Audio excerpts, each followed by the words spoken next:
Hello! Today I'm going to show how to record audio using Quicktime. The idea is to demonstrate with as little clutter as possible. And by that I mean other applications or more complicated scenarios. I want to use something very simple to demonstrate the flow of audio. So I'm going to use Chrome and YouTube as my audio source. I'll also have GarageBand in there. I'll show how I can get the audio into QuickTime so that you can record it. And we're going to do this two ways. The first way is going to be by having SWB Audio Capture, that's the sound driver, have that as the default device. And this I think I would call like the one-click method. It's the easy way to do it. And in the second way, we're going to be sending audio directly to SWB Audio Capture. That's where I'll be using GarageBand. So, let's get to it.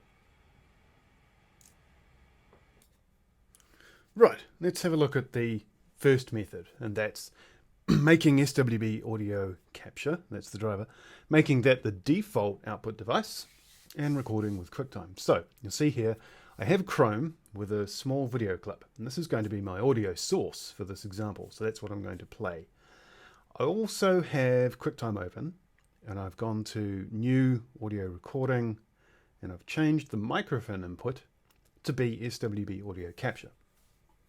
Finally, to hook this all together, I go to the menu bar and enable SWB Audio App Preview. And I do that by sliding the toggle so it's green. Now note that I have the Make SWB Audio Capture Default Device option on. So what's happening now? Okay, the audio flow is this. Chrome's playing the audio. So, the browser, or it could be Safari, doesn't matter what. Okay, that goes to your default output device, which in this case is now SWB Audio Capture. Great.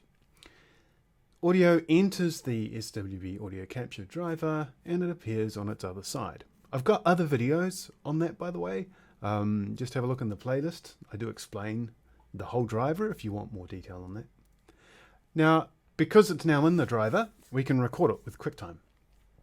And that's it. So when you run SWB Audio App in this way, all audio from your Mac will be able to be recorded. That's because SWB Audio App, it sets the audio capture driver to be the default output device for your Mac. So that's why all audio from your Mac is going to the driver. So what if you don't want that? What if you only want one app? Well, funny you should ask. So if you want to record, say, just one app, then that app has to be able to output to a specific device. So it's about the only requirement for this. You can't just, like if an application, oh, hey, let's take Chrome as an example. You can't tell Chrome to output its audio to a specific device. Well, maybe you can, but I haven't found it. It just outputs its audio to whatever is the current output device on your Mac. But something like GarageBand, you can. So that's what I'm going to do here. I'll send output directly to the driver using GarageBand. And you can use any app here, like it could be Discord, Zoom, Audacity, it doesn't matter. The only requirement is that the app in question can be set to output directly to the driver. So in GarageBand, you do that by going into its preferences and setting its output specifically. So why would I do this? Generally, it's because you don't want to set SWB Audio Capture to be the output, the default output of your Mac.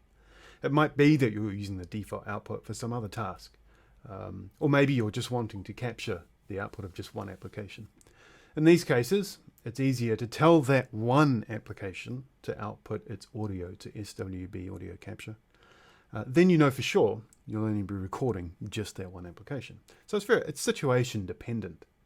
Okay, so I've configured GarageBand to output to that driver. So notice when I play audio from GarageBand, if you look over on QuickTime, you'll see the level meter in QuickTime is bouncing. That's because QuickTime is seeing the audio from GarageBand. If you look at Chrome, if I play the clip in Chrome, and then we look over in QuickTime, the level meter is not moving. So the driver is actually only seeing audio from GarageBand. So I hope that's useful. Hope you've learned something. Remember to subscribe if you want more videos like this, and feel free to leave a comment. If you've got a question, I'm happy to do a video on that, and try and describe how to use the driver with other apps as well. Cool. Let me know. See ya.